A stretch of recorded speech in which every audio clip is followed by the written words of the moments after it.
Hi guys, I'm sorry I haven't actually said anything. It just occurred to me that I haven't said anything, but here you go.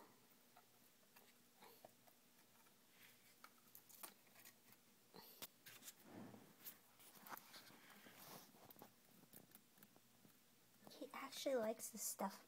Here, I'll show you. No? You don't want to get him off?